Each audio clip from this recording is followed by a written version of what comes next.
MP TET का पहला unit का फर्स्ट टॉपिक है द लिविंग वर्ल्ड। इसमें जो सबसे पहला चैप्टर है व्हाट इज़ लिविंग, उसके बारे में हम पूरा डिस्कशन करेंगे।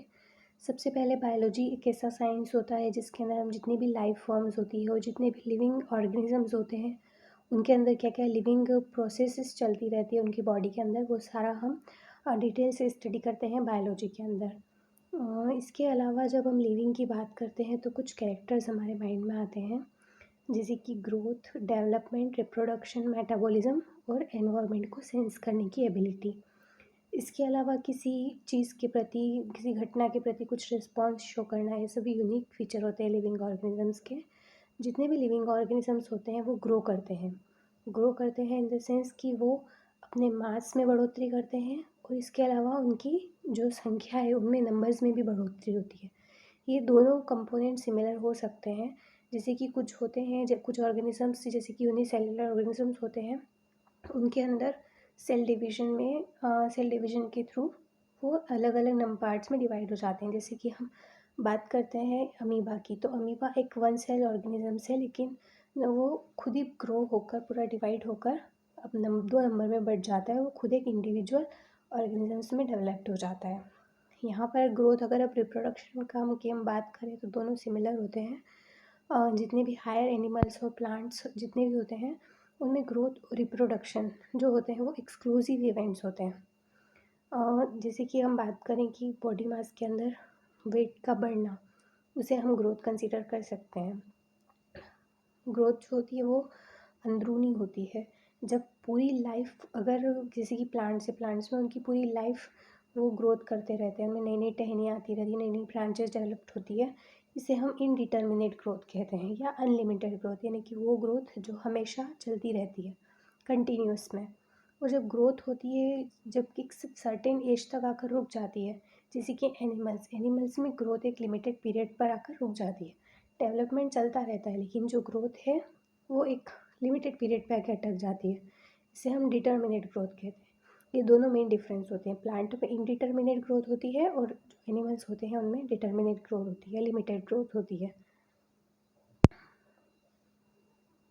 अगर हम ग्रोथ की बात करते हैं तो जैसे कि हम भी डेवलप्ड होते हैं, हमारी भी ग्रोथ होती है, उसी तरह से कुछ नॉन लिविंग ऑब्जेक्ट्स होते हैं, जैसे कि माउंटेन्स की बात करो या कुछ पठार है, पर्वत है, वो भी अपने साइज़ में बढ़ते हैं, उनमें भी कुछ सब्सटेंस आके एक्यूमुलेटेड होता रहता है और वो भी ग्रो करते रहते हैं, बड़े होते रहते हैं।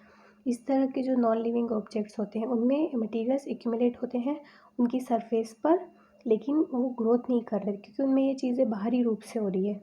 लेकिन ह्यूमंस के अंदर ये ग्रोथ इंटरनल होती है, तो इसलिए हम ग्रोथ को एक डिफाइनिंग प्रॉपर्टी नहीं बोल सकते क्योंकि वो नॉन लिविंग में भी होती है और लिविंग में भी होती है। इसलिए हम ग्रोथ को हम नहीं कर सकते कि वो एक डिफाइनिंग प्रॉपर्टी है लिविंग ऑर्गेनिजम्स की।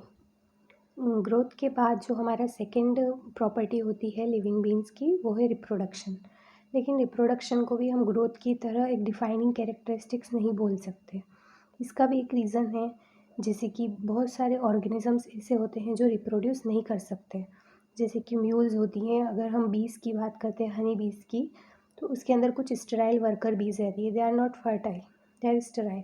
इसके अलावा कुछ इनफर्टाइल ह्यूमन कपल्स भी रहते हैं, तो हम रिप्रोडक्शन को एक डिफाइनिंग प्रॉपर्टी नहीं बोल सकते कि हम उसे लिविंग डिफाइन कर सकते हैं। कुछ रिप्रोडक्शन के अलावा हम बात करें तो रिप्रोडक्शन सेक्सुअल भी हो सकता है और असेक्सुअल भी हो सकता है, जैसे कि फंजाई है, तो फंजाई खुद ही मल्टीप्लाई करती है और कई सारे उसमें स्पोर्स बनते हैं और उन स्पोर्स के थ्रू वो ईजीली रिप्रोड्यूस करती रहती है। इसके अलावा ईस्ट और हाइड्रा है, तो वो मल्टीप्लाई करते हैं बडिंग के थ्रू। उनमें एक बड निकलती है और वो बड खुद एक इंडिविजुअल अलग से एक ऑर्गेनिज्म खुद ही बना लेती है। इसके अलावा जो प्लेनेरिया होता है, एक फ्लैटवर्म, उसमें रीजनरेशन की प्रॉपर्टीज़ होती है। जो फ्रेगमेंटेड ऑर्गेनिजम्स होते हैं उनमें उनकी बॉडी का कोई पार्ट जब वो बॉडी से चला जाता है, लॉस्ट हो जाता है, तो वो पार्ट एक अलग से नया ऑर्गेनिजम्स बना लेता है। अगर हम बात करते हैं फंजाई की, फिलामेंटस एल्गी और प्रोटोनिमा की, ये सभी फ्रेगमेंटेशन के थ्रू मल्टीप्लाई करते हैं। इस तरह हम देखते हैं कि ग्रोथ और रिप्रोडक्शन दोनों ही डिफाइनिंग प्रॉपर्टी नहीं होती है कि हम लिविंग को डिफ़ाइन कर सकते हैं कि हाँ, रिप्रोडक्शन और ग्रोथ के थ्रू हम लिविंग को डिफ़ाइन नहीं कर सकते। जो थर्ड प्रॉपर्टी होती है लिविंग ऑर्गेनिजम्स के अंदर, वो ये होती है कि लिविंग ऑर्गेनिजम्स जो होते हैं वो कई सारे केमिकल से बने होते हैं। उनकी बॉडी के अंदर कई सारे बायोमोलिक्यूल्स रहते हैं, जैसे कि प्रोटीन, कार्बोहाइड्रेट, लिपिड। जैसे कि प्रोटीन कई सारे अमाइनो एसिड से मिलकर बना रहता है। कई सारी मेटाबॉलिक रिएक्शंस उनके अंदर होती है। जैसे कि हम जैसे कि हम कुछ भी खाना खाते हैं तो प्रोसेसेस हमारी बॉडी के अंदर होती है, they are chemical reactions. Metabolism भी दो टाइप से होता है, एक एनाबॉलिज्म और कैटाबॉलिज्म। कैटाबॉलिज्म का मतलब होता है टूटना, कि यहाँ पर ब्रेकडाउन रिएक्शंस होती है, यानी कि जो कॉम्प्लेक्स सब्सटेंस होते हैं वो सिंपल सब्सटेंस में टूट जाते हैं। जैसे कि अगर कोई प्रोटीन है तो अमाइनो एसिड में टूट जाएगा, अगर कोई कार्बोहाइड्रेट है तो वो उनसे उनकी जो छोटी यूनिट शुगर होती है वो डाइसेकेराइड, मोनोसेकेराइड, उसमें वो टूट जाती है। इसी तरीके से एनाबॉलिज्म होता है। एनाबॉलिज्म के अंदर कॉम्प्लेक्स सब्सटेंस जो होते हैं उनको कंस्ट्रक्ट किया जाता है, मतलब कि सिंपल सब्सटेंस मिलकर एक कॉम्प्लेक्स सब्सटेंस बनाते हैं, जैसे कि कई सारे अमाइनो एसिड्स मिलकर एक प्रोटीन बनाएंगे। यहाँ पर कंस्ट्रक्शन हो रहा है, जबकि जो कैटाबॉलिज्म होता है उसके अंदर ब्रेक डाउन होता है। तो इन दोनों प्रोसेस, मेटाबॉलिज्म के अंदर दो प्रोसेस होती है, एनाबॉलिज्म यानी कि सिंथेसिस करना और कैटाबॉलिज्म यानी कि ब्रेक डाउन होना। इस तरह से जो मेटाबॉलिज्म होता है वो एक डिफाइनिंग प्रॉपर्टीज़ होती है, यानी कि जिस तरह से ग्रोथ और रिप्रोडक्शन को हम नॉन डिफाइनिंग प्रॉपर्टीज़ बोल रहे थे, लेकिन मेटाबॉलिज्म एक डिफाइनिंग प्रॉपर्टीज़ होती है कि हाँ ये एक लिविंग ऑब्जेक्ट है। कैसे? क्योंकि जो मेटाबॉलिक रिएक्शंस होती है वो बॉडी के अंदर होती है, इस तरह से हम कह सकते हैं। और ये नॉन लिविंग में नहीं होती है, मेटाबॉलिज्म की जो प्रोसेस होती है सिर्फ लिविंग सेल्स के अंदर होती है। इस तरीके से हम बता सकते हैं कि ये एक डिफाइनिंग प्रॉपर्टी होती है, कि हाँ हम इसे डिफाइन कर सकते हैं कि हाँ ये एक लिविंग ऑर्गेनिज्म से मेटाबॉलिज्म के थ्रू। फोर्थ प्रॉपर्टी होती है कि जो भी लिविंग बीइंग्स होते हैं उनमें एक एबिलिटी होती है कि वो अपने एनवायरनमेंट में कई सारी चीज़ों को सेंस कर सकते हैं, मतलब कि their ability to sense their environment and respond to environment stimuli.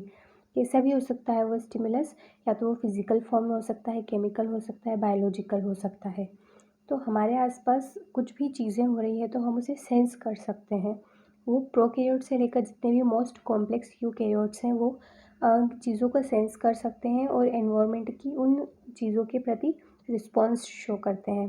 तो इस तरह से हम बोल सकते हैं कि जो सेल्फ कॉन्शियसनेस है या ability to sense their environment, ये इनकी डिफाइनिंग प्रॉपर्टीज़ के अंतर्गत आता है, क्योंकि जितने भी ऑर्गेनिजम्स रहते हैं वो अपनी सराउंडिंग के प्रति अवेयर रहते हैं। ह्यूमन बींग्स हैं तो वो सभी अपनी सराउंडिंग और ख़ुद के बारे में भी अवेयर रहता है। तो इस तरीके से सेल्फ कॉन्शियसनेस और sense of ability to sense environment, ये दोनों भी डिफाइनिंग प्रॉपर्टीज़ होती है लिविंग ऑर्गेनिजम्स की। कुछ एक्सेप्शंस होते हैं यहाँ पर, जैसे कि कुछ पेशेंट्स होते हैं जो कि ब्रेन डेड हो चुके होते हैं कम्प्लीटली, जो कोमा में होते हैं और वर्चुअली सपोर्टेड रहते हैं वेंटिलेटर के थ्रू, तो उन्हें actually they our brain dead. तो इन पेशेंट्स में कोई भी सेल्फ कॉन्शियसनेस नहीं रहती है। तो इस तरीके से हम कह सकते हैं कि हमने आज देख लिया कि लिविंग बर्ड्स में क्या क्या डिफाइनिंग फ़ीचर होते हैं और क्या क्या नॉन डिफाइनिंग फ़ीचर होते हैं।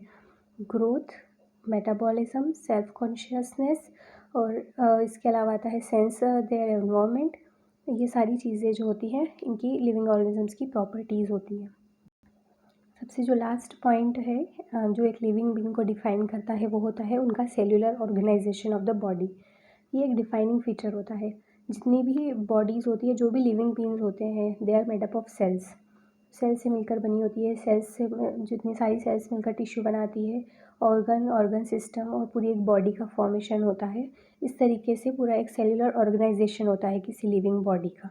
इस तरीके से हम लिविंग नेचर को डिफाइन कर सकते हैं।